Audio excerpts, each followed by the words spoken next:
encontramos una vez más reunidos para empezar nuevamente el estudio de este hermoso libro de Génesis. Como ustedes saben, hemos venido ya desarrollándolo y esta es nuestra clase número 4. Pero antes de entrar de lleno a lo que es la palabra del Señor, los voy a invitar a que inclinen sus rostros para presentar una oración para que sea Él guiándonos en este momento. Señor, te damos gracias por esta noche, te damos gracias, Señor, porque tú eres el guía. Tú eres, Señor, quien nos pone a nosotros el entendimiento, nos da la sabiduría, nos permites tener la revelación, la iluminación. Por eso, Señor, esta noche te pedimos que todos nosotros los que estamos reunidos ante este estudio, Señor, seas tú hablándonos a nuestro corazón y a nuestra mente, Señor. Te lo pedimos en el precioso y maravilloso nombre de nuestro Señor Jesucristo. Amén y amén. Hermanos, buenas noches. Ustedes saben que hemos venido ya realizando 3 clases de lo que corresponde al libro de Génesis y como todos hemos visto durante este periodo de estudio hemos detallado lo que es la creación, el hombre, el desarrollo del hombre y ahora vamos a entrar a lo que corresponde a los estudios de los capítulos 7, 8, 9 y 10. Estos capítulos tienen que ver con lo que es el diluvio universal. Sabemos que hubo un primer juicio de Dios hace muchos, pero muchos años atrás. Y este fue el juicio que ejerció sobre la humanidad en el tiempo que vivió Noé y lo hizo a través de un diluvio. Ahora que nosotros vamos a empezar este desarrollo, nos vamos a ir dando cuenta de cómo el Señor actuó en aquel entonces. Y nos vamos a dar cuenta de una característica que la voy a explicar más adelante, cómo el Señor puede hacer muchas cosas que realmente van de acuerdo a lo que Él es, ¿no? Un todopoderoso, un Dios sobre todas las cosas, el creador y el dueño. Y nosotros somos los mayordomos, los administradores. Los voy a invitar a que continuemos el estudio. Por favor, vayan a sus Biblias a Génesis capítulo 7, versículo del 1 al 9. Vamos a empezar con ese estudio, Génesis 7 del 1 al 9. Dijo luego Jehová a Noé: entra tú y toda tu casa en el arca, porque a ti he visto justo delante de mí en esta generación.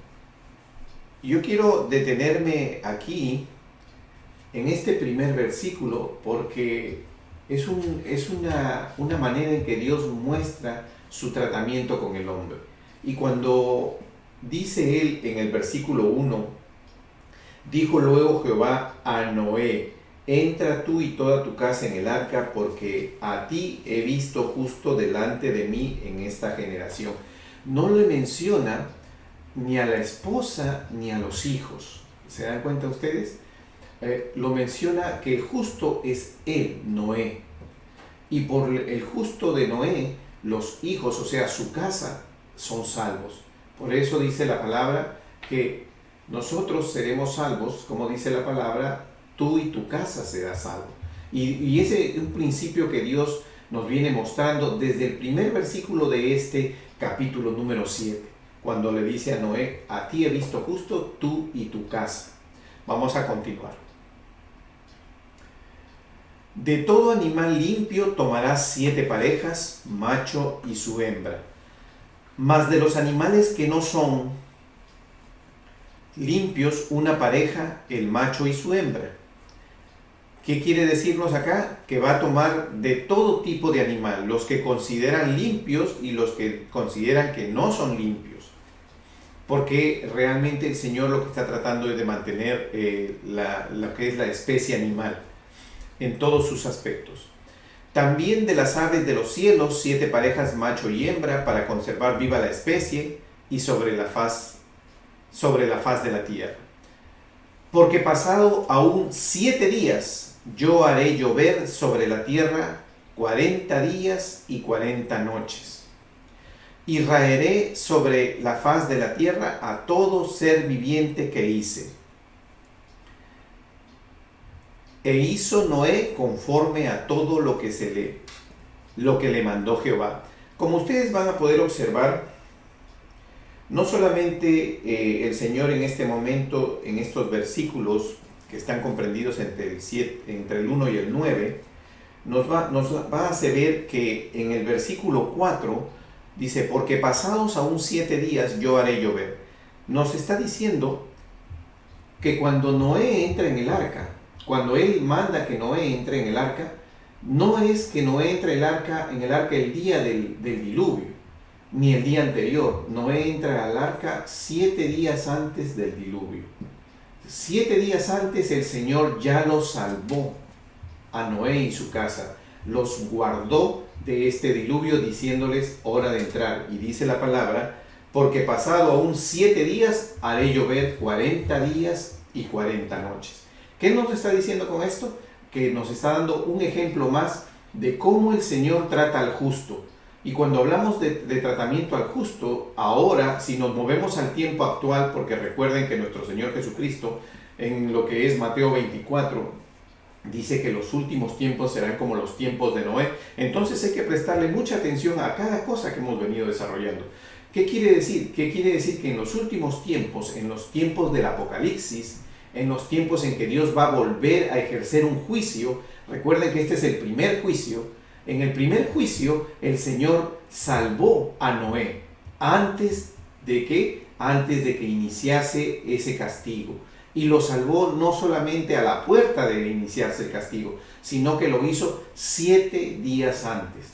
Cuando Él ingresó, no llovió inmediatamente. 7 días vivieron las personas alrededor del arca, tal vez en ese tiempo pensando de que Noé no tenía la razón adecuada, porque no evidenciaban un diluvio de esa magnitud. Sin embargo, Noé, que mostró su fe y su creencia en Dios, ingresó al arca y ustedes saben que fue él y su casa los que se salvaron. Y eso es un ejemplo de los últimos tiempos. Piensen en Apocalipsis, últimos tiempos, periodo de tribulación y de gran tribulación. Entonces los justos van a ser salvados antes de el juicio final. Y no inmediatamente antes de, porque sabemos que hay muchas teorías en los últimos tiempos que dicen que nosotros pasaremos el primer periodo de los 3 años y medio, y esos 3 años y medio son los 3 años y medio del engaño, donde las personas van a creer en una paz aparente. Sin embargo, estamos viendo que Noé ingresó 7 días antes, o sea, mucho antes de iniciar lo que es el juicio de Dios. Y sabemos que el juicio de Dios en Apocalipsis está en la segunda parte de los 3 años y medio, en lo que es lo que llamamos nosotros la gran tribulación. Por eso, hermanos, desde ya tenemos que ir examinando este Génesis, porque este momento que vamos a estudiar de Noé, porque son tiempos que se van a volver a repetir y ya nos vamos formando una idea, porque muchas personas, existen muchas formas de interpretación en lo que respecta a Apocalipsis, y sabemos que unos dicen que vamos a pasar la tribulación y la gran tribulación, otros que solo vamos a pasar la tribulación y que la iglesia será raptada antes de la gran tribulación. Sin embargo, yo creo, por la manera en que la palabra está escrita, que en realidad en los últimos tiempos la iglesia va a ser levantada, raptada, ¿no? Arrebatada de esta tierra. La iglesia de Cristo va a ser antes de este periodo de 7 años que comprende la tribulación y la gran tribulación. Seguimos ahora.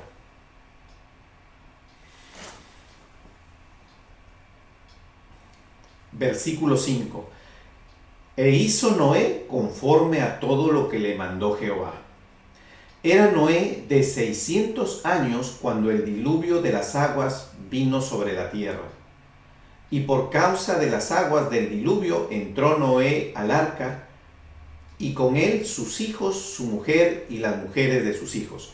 Lo que nos quiere decir en el versículo 7 no es que entró cuando estuvo lloviendo, lo que nos quiere decir que esa fue la razón por la cual tuvo que entrar 7 días antes al arca. Por eso dice bien claro en el versículo 7, por causa de, ¿no? Porque la motivación que el Señor le dijo que construyera el arca era por el juicio del diluvio que venía. Seguimos.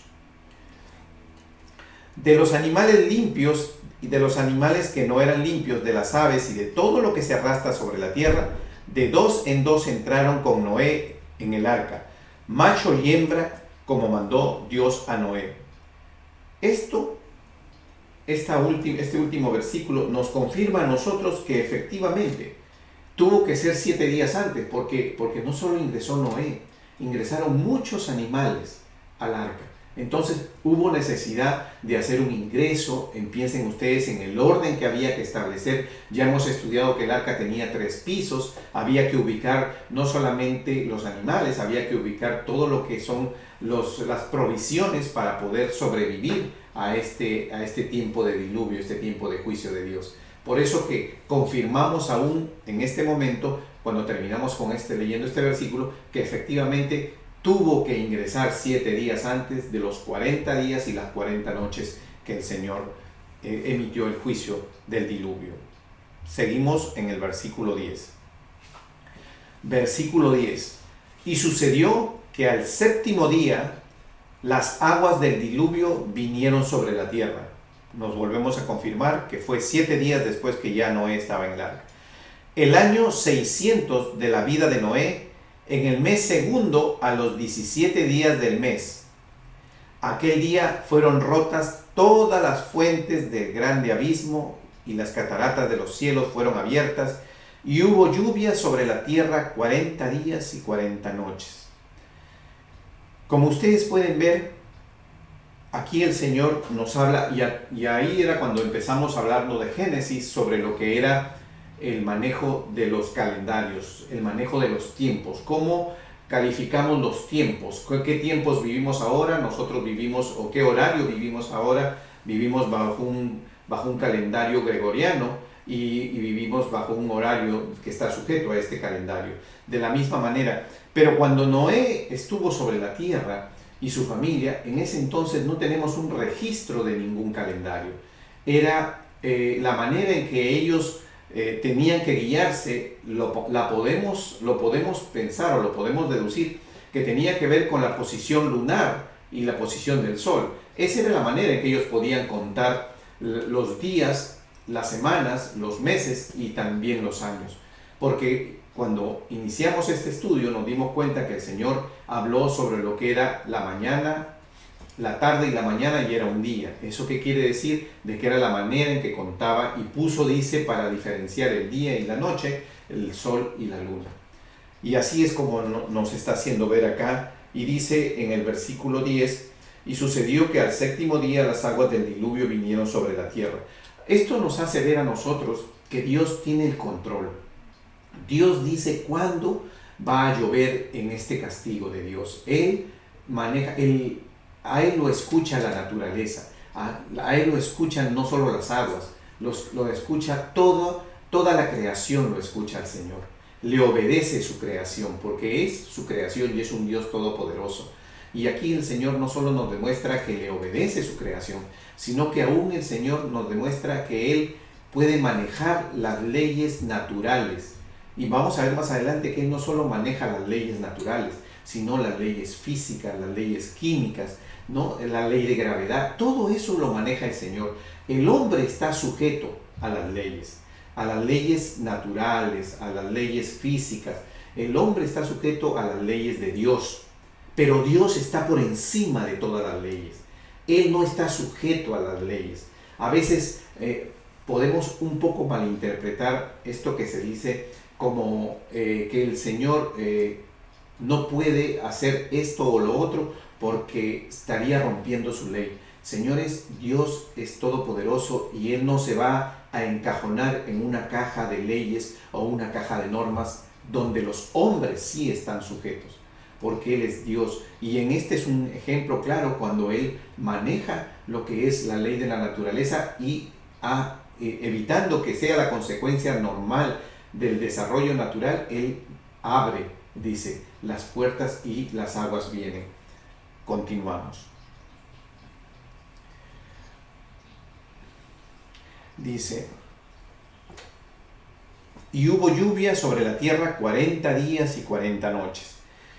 Versículo 13. En este mismo día entraron Noé, Sem y Cam, y Jafet, hijos de Noé, la mujer de Noé, y las 3 mujeres de sus hijos con él en el arca. Y cuando dice en este mismo día, no se está refiriendo al mismo día del diluvio, porque no hubiera habido tiempo.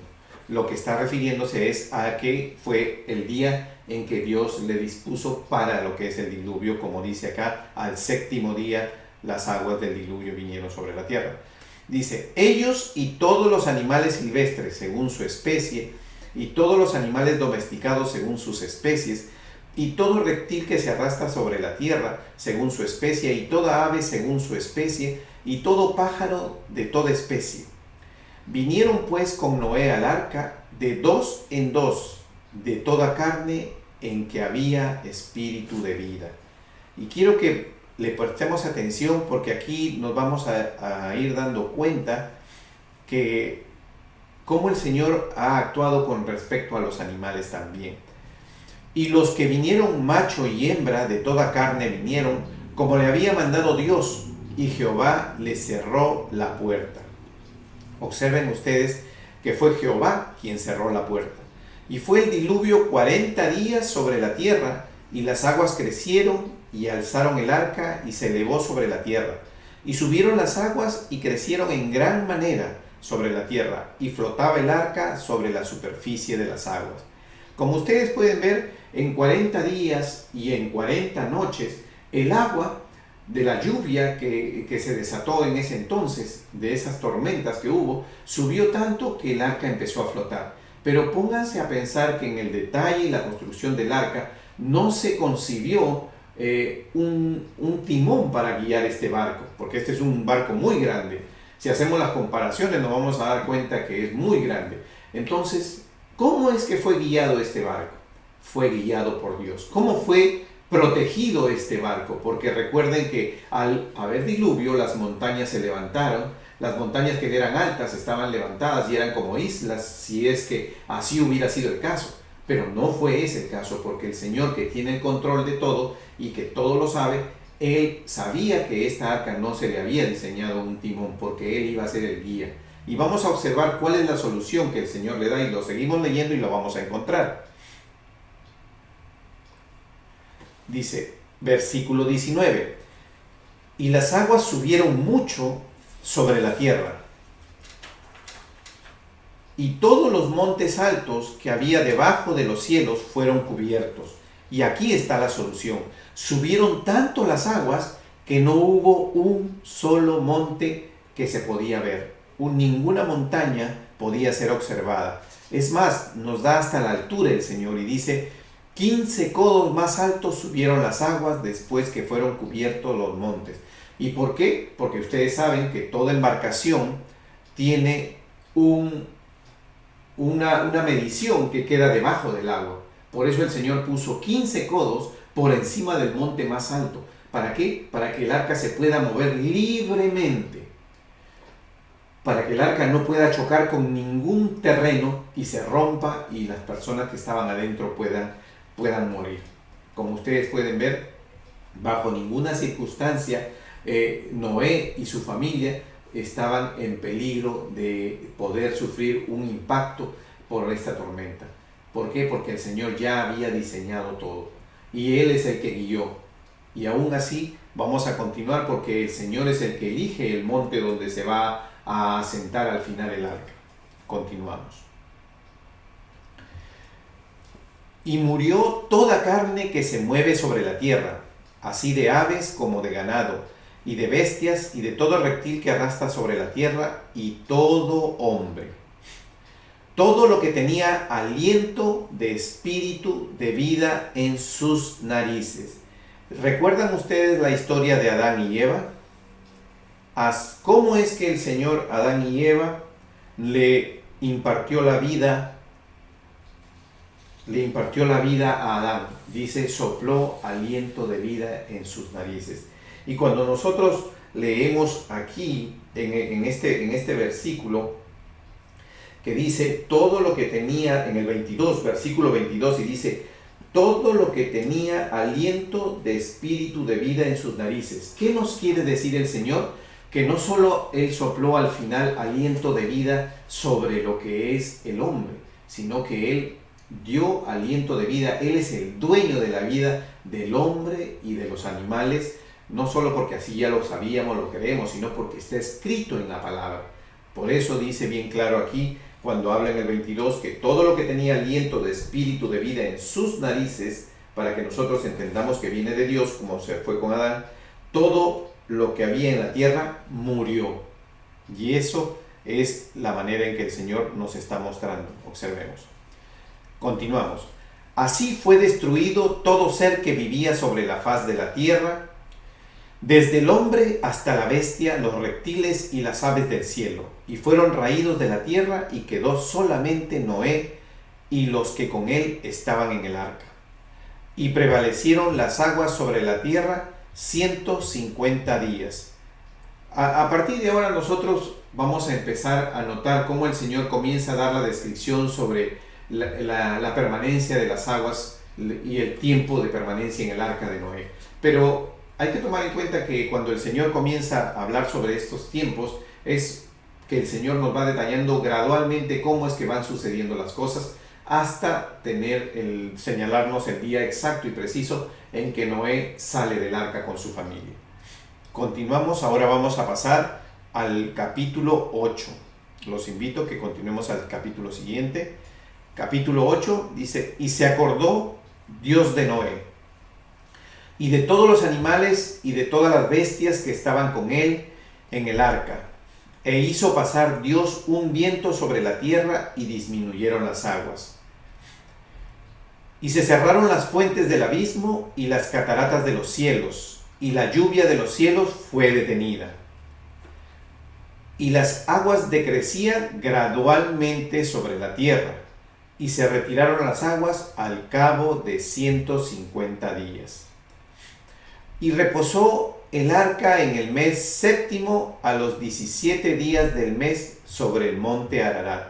Como ustedes pueden ver, ya el Señor aquí nos dice dónde es que el arca reposó. No tenemos que ir a investigar, no tenemos que ir a buscar, a hacer viajes de arqueología, porque ya sabemos en qué monte es el arca. Y inclusive si nosotros entramos al internet nos vamos a dar cuenta que existen fotografías de que está en este monte, que ahora este monte pertenece a lo que es Turquía y está controlado por este gobierno. Continuamos.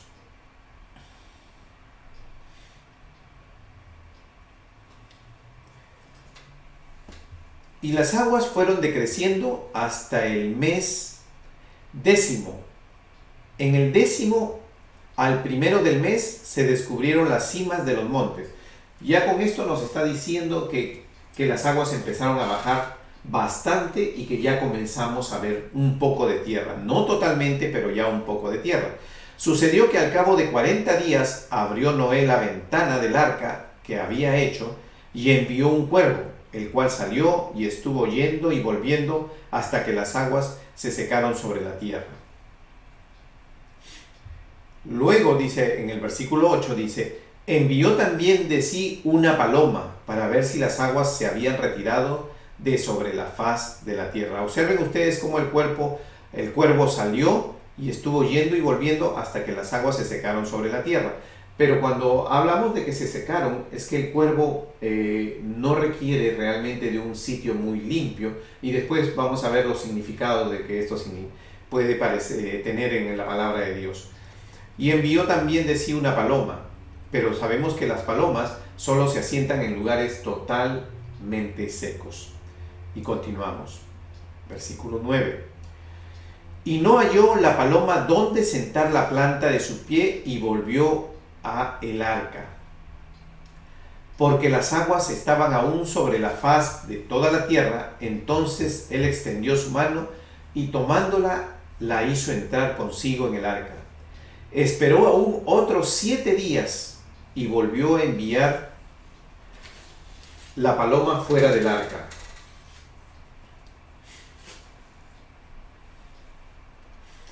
Y la paloma volvió a él a la hora de la tarde, y aquí traía una hoja de olivo en el pico.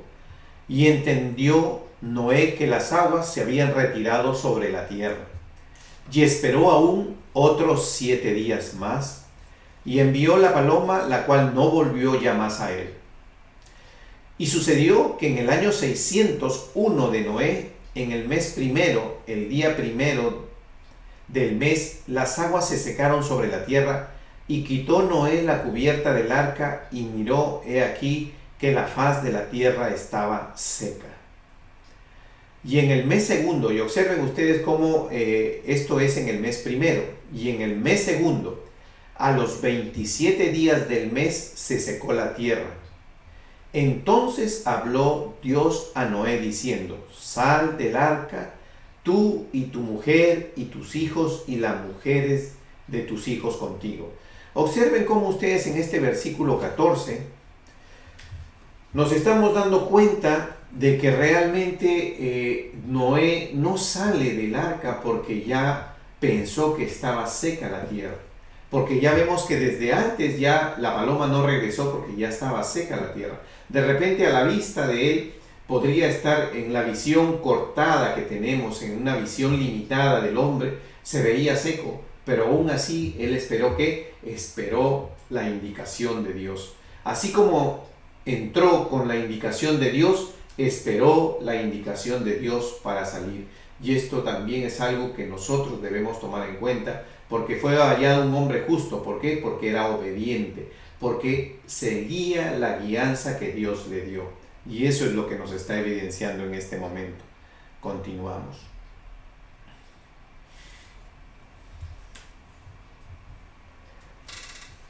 Y como ustedes ven, entonces en el versículo 14 dice, y sucederá que cuando haga venir sobre las nubes, dice, entonces está acá y establece, dice, perdón, vamos aquí, todo lo que se mueve, ahora sí, estamos aquí, dice, y sucedió que en el año 600, dice, esperó aún 7 días, y volvió, dice, a enviar la paloma fuera del arca. Y la paloma volvió a la hora de la tarde, y sabemos en el 12 y en el 13, hasta que no regresó la paloma. Y en el 14 sabemos que Dios le dispone a Noé para que ya pueda salir del arca. Entonces, ¿qué es lo que nosotros tenemos acá? Que ingresó Noé al arca en el año que él tenía 600 años, a los 10 días del segundo mes. Si ustedes regresan a Génesis capítulo 7, versículo 4 al 7, nos vamos a dar cuenta que dice que él entró al arca cuando tenía 600 años y a los 10 días del segundo mes. Lo mismo lo vamos a observar más adelante en los versículos 10 y 11 del mismo capítulo. Versículos 4 y 7 y versículos 10 y 11 del capítulo 7.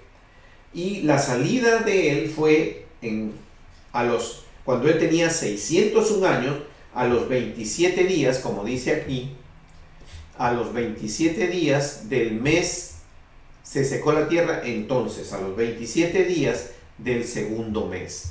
En el segundo mes a los 27 días, o sea, como lo vemos aquí en Génesis 8, entre el 13 y el 14 podemos determinar que es el tiempo que salió.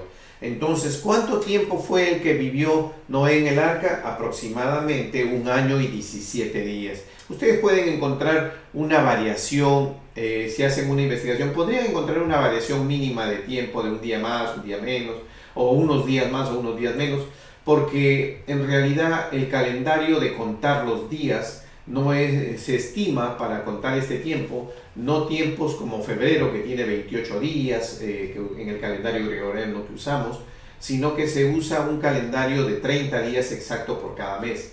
Ni se usa 31 ni se usa 28. Pero si alguna persona lo computa con el calendario, lo establece, lo cuenta con el calendario de este tiempo, entonces podría ser que le salga una variación de tiempo. De todas maneras, lo que nos está diciendo el Señor, que pasado un año, pasado 12 meses, entonces la tierra secó y Noé pudo volver a ella. Continuamos.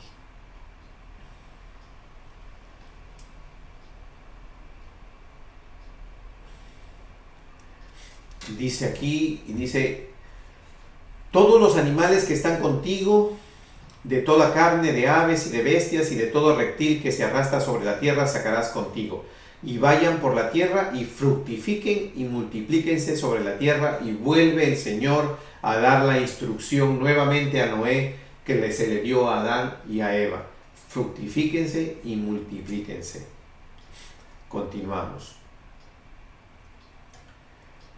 Versículo 18. Entonces salió Noé y sus hijos, su mujer y las mujeres de sus hijos con él, todos los animales y todo reptil, toda ave, todo lo que se mueve sobre la tierra según sus especies salieron del arca. Y edificó Noé un altar a Jehová y tomó de todo animal limpio y de toda ave limpia y ofreció holocausto en el altar. Observen cómo acá tenemos registrado un holocausto que hace él como un reconocimiento, como un agradecimiento al Señor por haberle salvado la vida, a él y a su familia. Y percibió Jehová olor grato, y dijo Jehová en su corazón: no volveré más a maldecir la tierra por causa del hombre, porque el intento del corazón del hombre es malo desde su juventud. Y no volveré más a destruir todo ser viviente como he hecho, o sea, con diluvio, con agua. Mientras la tierra permanezca, no cesarán la sementera y la siega, el frío y el calor, el verano y el invierno, y el día y la noche. En otras palabras, lo que el Señor nos está diciendo, que todo lo creado, conforme fue creado en el principio, así mismo continuará en lo que es el desarrollo del hombre. Y eso es lo que nos está diciendo y nos hace ver aquí. Por eso es que él dice: todo continuará. Seguimos.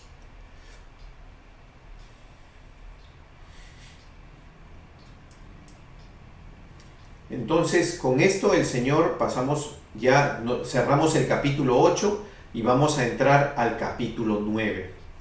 Hasta ahora nosotros nos hemos dado cuenta cómo en estos dos capítulos, en realidad lo que el Señor nos está haciendo, nos está mostrando cómo Él va a actuar, primero cómo Él va a actuar el día que Él emita un nuevo juicio. Primer juicio emitido en el tiempo de Noé. Él salvó al justo antes del diluvio, antes de que el castigo de Dios.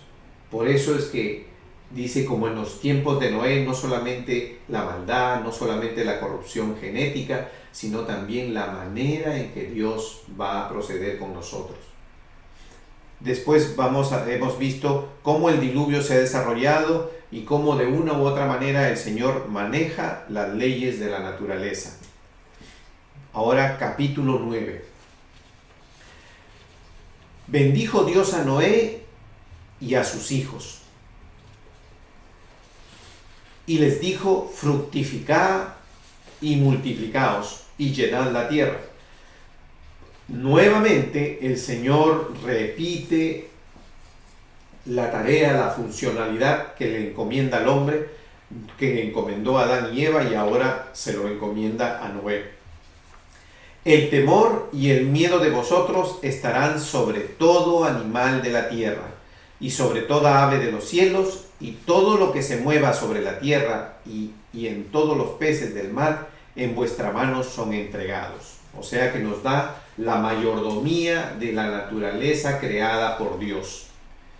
Todo lo que se mueve y vive os será para mantenimiento. Mantenimiento quiere decir no solamente alimentación, sino para lo que sea necesario. Así como se usa el buey para labrar la tierra, es parte del mantenimiento cuando se quiere producir legumbres o cosas así. Y también lo que es la alimentación de la carne. Así como las legumbres y las plantas verdes, los he dado todo. No deja nada de lado. Pero observen aquí algo que es saludable, que el Señor aquí en este versículo 4, nosotros vamos a ver cómo el Señor de una u otra manera nos está diciendo a nosotros: no hagas esto, porque no solamente tiene una connotación, sino que además vamos a saber después cuando hacemos ahorita la explicación que es algo beneficioso para el hombre en general. Observemos esto. Dice, versículo 4, pero carne con su vida, obviamente se matará animales, que es su sangre no comeréis, O sea, la sangre no la comeremos. Y pensemos en qué es la sangre, porque sabemos que existen muchos platos tradicionales que se hacen de la sangre de diferentes animales y son muy exquisitos, pero recordemos, hermanos, que el Señor dijo no comáis la sangre y tiene una connotación saludable para el hombre, porque todo lo que contiene, dice que la sangre contiene la vida, pero también en la sangre está contenido todas las enfermedades, las deficiencias, las deformaciones, toda la genética del hombre es alimentada a través de la sangre. Por eso es que la sangre no debe ser materia o no es espécimen de alimento para el hombre. Y aquí lo determina el Señor. No solamente por lo que Él habla de la demanda que Él hará, porque ciertamente demandaré la sangre de vuestras vidas, de mano de todo animal la demandaré, y de mano del hombre, de mano del varón, su hermano demandaré la vida del hombre. Pero también tiene una connotación estrictamente de salud. El que derramare sangre de hombre, por el hombre su sangre será derramada. Y aquí ya sabemos que esto es la ley de Moisés, pero más adelante lo explicaremos, que tiene que ver con ojo por ojo, diente por diente. Porque a imagen de Dios es hecho el hombre, mas vosotros fructificad, multiplicaos, procread abundantemente en la tierra y multiplicaos en ella. Nuevamente el Señor insistiendo en que eso es lo que tenemos que hacer.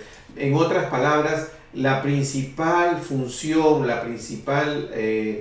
el principal trabajo era no solamente atender y hacer producir la tierra, sino que el hombre tenía que multiplicarse así como los animales también. Versículo 8. Y habló Dios a Noé, a sus hijos con él, diciendo: He aquí, yo establezco mi pacto con vosotros. Aquí viene ya el establecimiento del primer pacto de Dios con el hombre.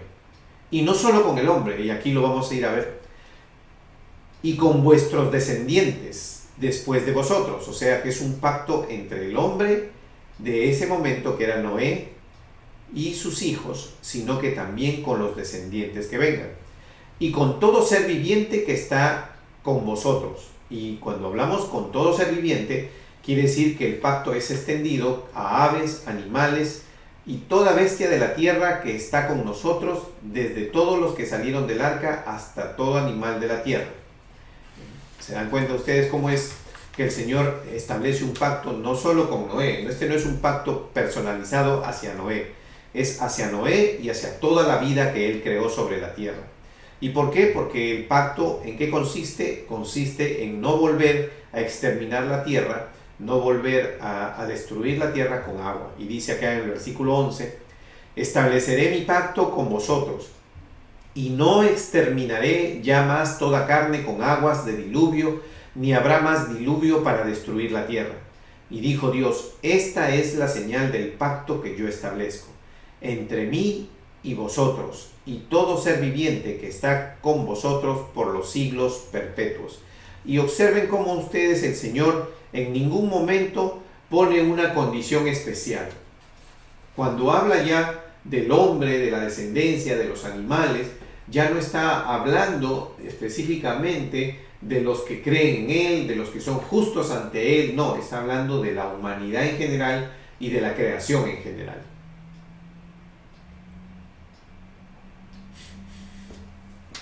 Dice versículo 13, mi arco he puesto en las nubes, el cual será por señal del pacto entre mí y la tierra. Asimismo es, ya lo conocemos, es el arco iris que vemos cuando cuando tenemos lluvias. Y sucederá que cuando haga venir nubes sobre la tierra, se dejará ver entonces mi arco en las nubes. Y me acordaré del pacto mío que hay entre mí y vosotros y todo ser viviente de toda carne, y no habrá más diluvio de aguas para destruir toda carne. Estará el arco en las nubes, y lo veré, y me acordaré del pacto perpetuo entre Dios y todo ser viviente con toda carne que hay sobre la tierra. Y es un pacto que hasta el día de hoy se ha cumplido tal cual está escrito en la palabra de Dios. Dijo pues Dios a Noé, Esta es la señal del pacto que he establecido entre mí y toda carne que está sobre la tierra. ¿Qué es lo que nos quiere decir el Señor? Que así mismo es, Él no va a volver a crear un diluvio universal. Y no solo eso, sino que cuando nosotros hemos estudiado el Apocalipsis nos vamos a dar cuenta que la destrucción o el juicio de Dios sobre la tierra ya no será sobre agua, tal cual Él se comprometió, será sobre fuego, como ya lo hemos venido estudiando. Continuamos.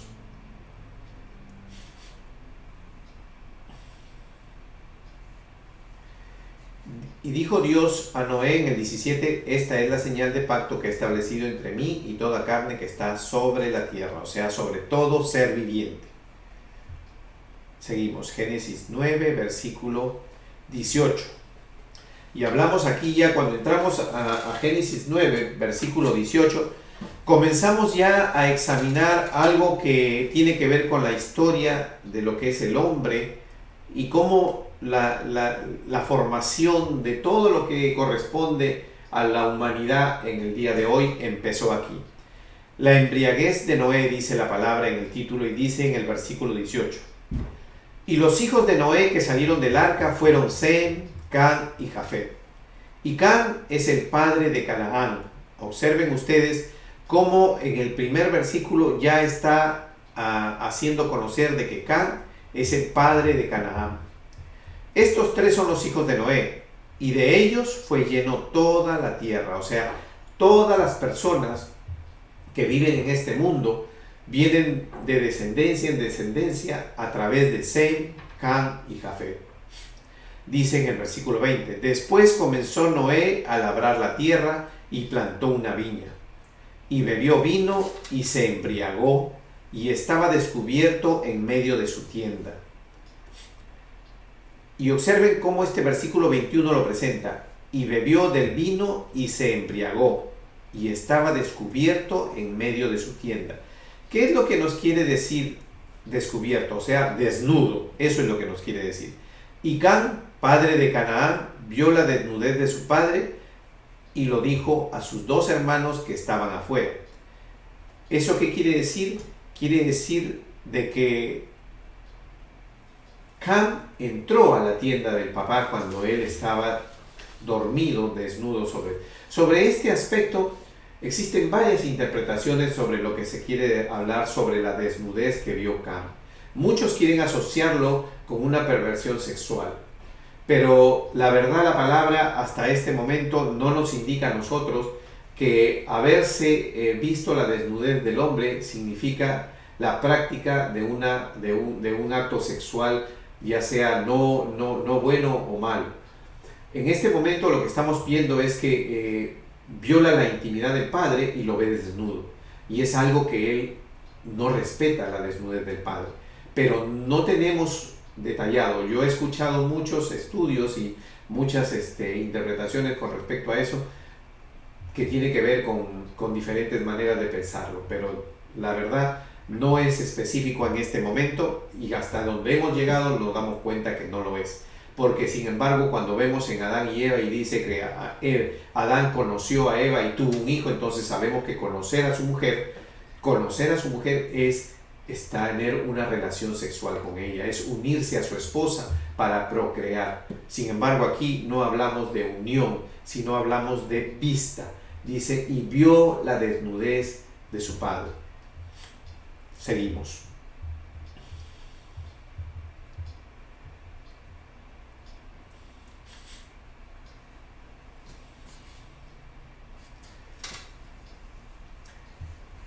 Dice, estos tres son los hijos. 20. Después comenzó Noé a labrar la tierra y plantó una viña y bebió del vino y se embriagó y estaba descubierto en medio de su tienda. Y Cam, padre de Canaán, Canaán es el hijo de Cam, vio la desnudez de su padre y lo dijo a sus dos hermanos que estaban afuera. Entonces Sem y Jafet tomaron la ropa y la pusieron sobre sus hombros y andando hacia atrás cubrieron la desnudez de su padre, teniendo vuelto su rostro, y así no vieron la desnudez de su padre. Observen ustedes cómo ellos, los dos otros hermanos, lo que hacen es darle la espalda al padre y entregarle su ropa, pero de ninguna manera dice que vieron la desnudez.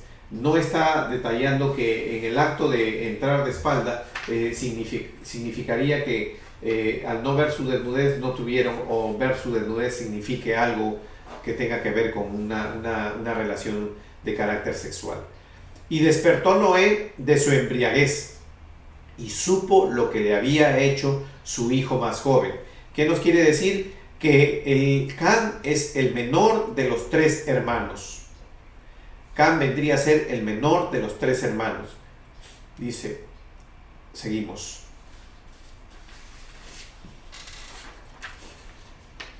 Génesis capítulo 9 del versículo 25 al 29 y lo vamos a leer así.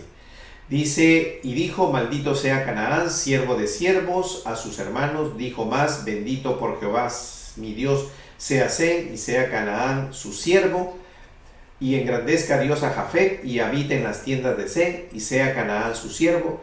Y vivió Noé después del diluvio 350 años, y fueron todos los días de Noé 950 años, y murió. Yo quiero mostrarles un cuadro, porque aquí lo que nos quiere decir en este cuadro lo vamos a entender mejor. Lo que quiere decirnos aquí es que después de este acto, hubo una bendición y hubo una maldición. La bendición y la maldición que Noé impartió a sus hijos. En el versículo 25 empieza diciendo que a Cam, quien fue el que vio la desnudez, lo maldijo y le dijo que sería siervo de siervos serás a tus hermanos.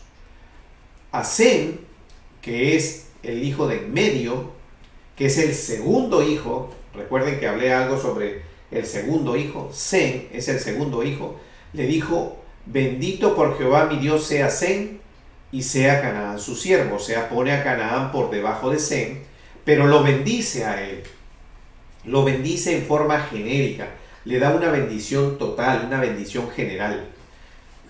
Y a Jafet, que es el hijo mayor, es el primogénito, le dice, engrandezca Dios a Jafet y habite en las tiendas de Sem, y sea Canaán su siervo, o sea, que habite con Sem. Pero sin embargo, pese a habitar con Sem, lo engrandece, pero no le da la bendición. Recuerden ustedes que ya hemos hablado sobre qué es la bendición y hemos hablado de la bendición del segundo. Entonces, aquí nos damos cuenta fácilmente de que Sem es el bendecido y Cam es el que ha sido maldito por la acción que constituyó, y Jafet es el que es engrandecido, que quiere decir que va a ser prosperado. Entonces, cuando nosotros hacemos este análisis, hemos prácticamente desarrollado todo lo que es el versículo 9. Todo lo que es el versículo 9 automáticamente está desarrollado y termina con esta bendición y con estas maldiciones sobre los hijos. Y así es como va a empezar ahora a desarrollarse lo que corresponde a el desenvolvimiento y la multiplicación del hombre sobre la tierra. Ahora vamos a pasar a Génesis capítulo 10.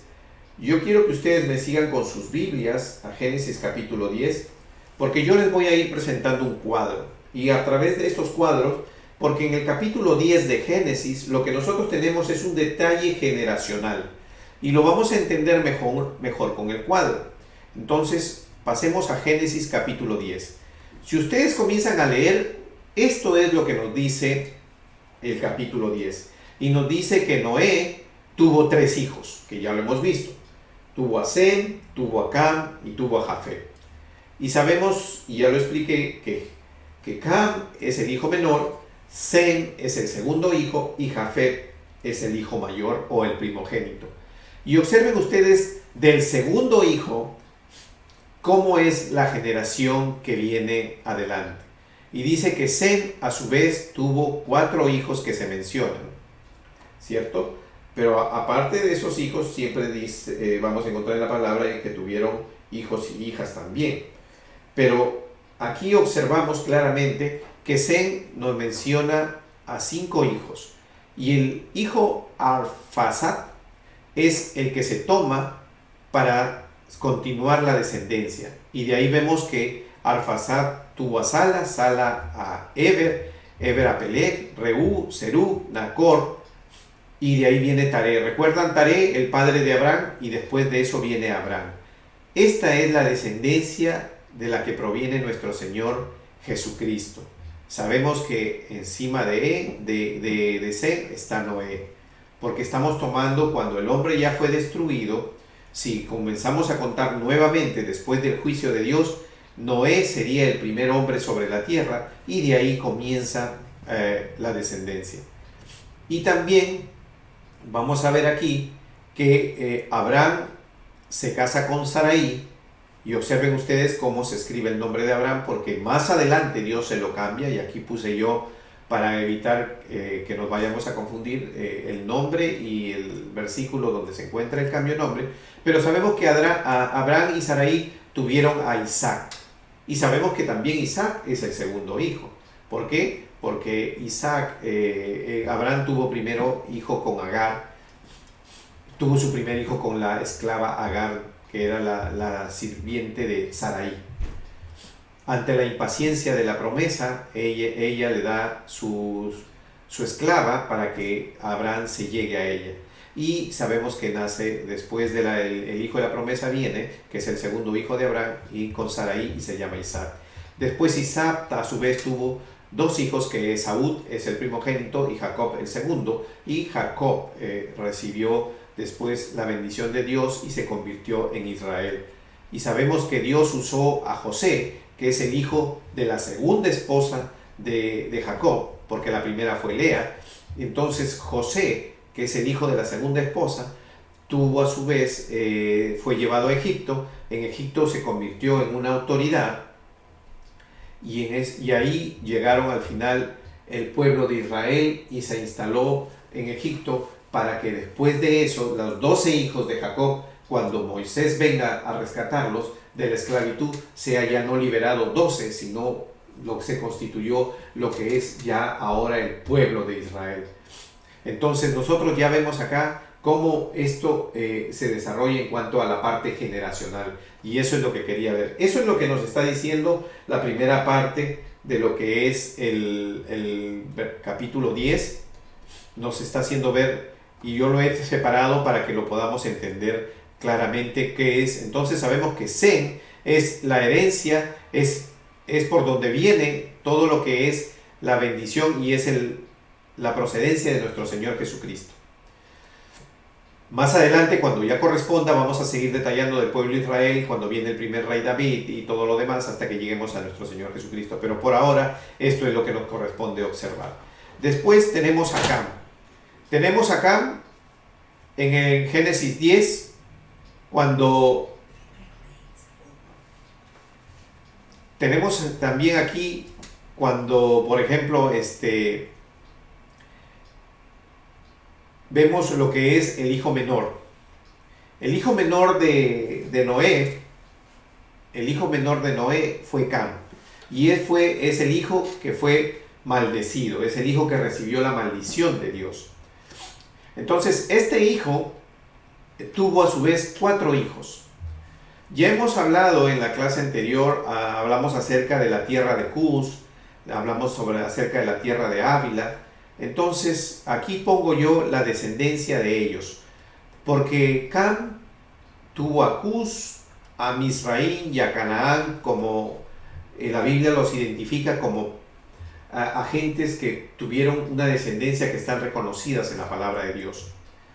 Dice, de Misraim tenemos estos 6 nombres: Ludín, Anamín, Lehabín, Naftujim, Patrusín, Casluhim, y de donde salieron los filisteos. De todos estos pueblos salieron lo que en la Biblia después conocemos como los filisteos. Y estos, ¿qué son? Son los paganos, aquellos que adoran a los dioses que no es el Dios de Israel, el Dios Todopoderoso. Y observen que esta es la descendencia de Cam, que fue maldito por Noé por la acción que incurrió. Después también nosotros vamos a ver que también está Canaán. Y recuerden que siempre desde el principio se dice que Cam tuvo a su hijo Canaán. La maldición sobre Canaán, porque la maldición estrictamente no recae sobre Cam, recae sobre Canaán. Dice, entonces vamos a ver que Canaán tiene la descendencia, tiene hijos que se llaman Sidón, Het, Jebuseo, Amorreo, y todos estos pueblos que después vemos ahí que el Señor dispone que deben ser eliminados para tomar lo que es la tierra prometida, que se llama también Canaán, que ahora es la zona de Israel, el pueblo de Israel, que es el país de Israel ahora. Entonces vemos que aquí de Canaán sale lo que es el Jebuseo, el Amorreo, el Gergeseo, el Araceo, el Cineo, y todos estos 11 pueblos, que son pueblos paganos.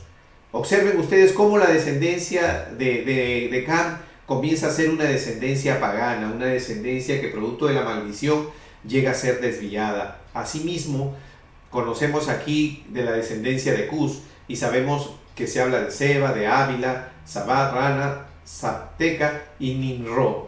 Y sabemos quién fue Nimrod. Nimrod en la palabra de Dios se le reconoce como uno de los grandes hombres, como uno de los hombres más, el primer hombre que tuvo el reino. Antes de Nimrod no hubo reinos, no se crearon reinos, no hubo poder acumulado en un hombre. Nimrod fue el primer rey y un gran cazador, dice la palabra, y que acumuló poder y fundó ¿qué? Fundó pueblos como Babel. Sabemos Babel, que viene de la torre de Babel y que corresponde al área de Babilonia, el pueblo de Eret, de Akkad, de Calín, y después de eso Nimrod se mueve a Siria y edifica la ciudad de Nínive. Conocemos una historia muy impactante en la palabra de Dios acerca de Nínive, el pueblo de Rehoboth, Cala y Resén. Esto es la descendencia también de Cam a través de Cus. ¿Cómo es que a través de Cus? Y sabemos que después de Nimrod tenemos todo lo que es la creación de este dios pagano, que al final termina siendo, primero tratando de querer ser como, de alcanzar a Dios o de alcanzar las alturas para conocer las cosas de Dios, y es que comienza la construcción de Babel. Y después tenemos cómo a través de esto es guiado y es tomado en cuenta para después convertirse de este pueblo babilónico. ¿Recuerdan? Babilonia, de este pueblo babilónico es que sale y viene y se crea ese dios pagano que después es conocido como el dios Sol. Y así es como nosotros nos damos cuenta que del hijo de Cam, el hijo menor, tenemos toda esta descendencia, y toda la descendencia de él vienen a ser todos estos pueblos paganos que pelearon durante todo este tiempo con el pueblo de Israel, que es la descendencia de Sem. Entonces, aquí observamos lo que hemos explicado y decimos que de Sem es que viene hasta Abraham, ¿no? La descendencia, que es donde proviene nuestro Señor Jesucristo, y que después de aquí viene Isaac, viene Jacob, después José, y de ahí viene, se forma el pueblo de Israel con el reinado, con el rey David, que es el segundo rey en el pueblo de Israel. Sabemos que el primer rey fue Saúl y el segundo rey fue David, y de ahí continúa la descendencia que más adelante la estaremos estudiando. Y después tenemos a Jafet, que es el hijo mayor, y tenemos aquí los pueblos de Gomer, Magó, Madai, Javán, Tubal, Meset y Tiras. Inclusive sabemos que Magó es un pueblo que va a tener injerencia en los últimos tiempos, porque los tenemos escrito en la palabra de Dios, el pueblo de Go y Magó, con relación a lo que es el tiempo de Apocalipsis. Por eso, hermanos, preferí, en lugar de estar leyendo y tratando de explicar, porque son muchos nombres y muchas formas, hacerlo a manera de cuadro, para que nosotros podamos entender cómo es que esto sucedió. Nuestro Señor Jesucristo, en conclusión, para terminar, quiero decir que nuestro Señor Jesucristo viene de la descendencia de Sem. Los pueblos paganos que fueron rodeados y pelearon con el pueblo de Israel durante todo el desarrollo de los libros en la Biblia, lo vamos a encontrar, vienen de Cam, del hijo menor, que fue el que vio la desnudez de su padre. Y tenemos al último el hijo mayor, el primogénito, que es parte de todos estos territorios que tiene que ver con Rusia y toda esa parte. Y ellos se fueron distribuyendo a través de los años y los tiempos. Estos pueblos se fueron moviendo hasta ocupar toda la tierra, porque así dice la palabra, que toda la tierra fue poblada de ellos tres. Entonces aquí nos podemos dar cuenta fácilmente cómo es que nuestro Señor trabajó, nuestro Dios Todopoderoso, el Dios de Israel, trabajó y diseñó. Esto es un diseño. Si ustedes se dan cuenta, aquí hay un diseño específico donde no ha habido una confusión. Sin embargo, como lo hemos venido diciendo, nuestro Dios está por encima de todas las reglas.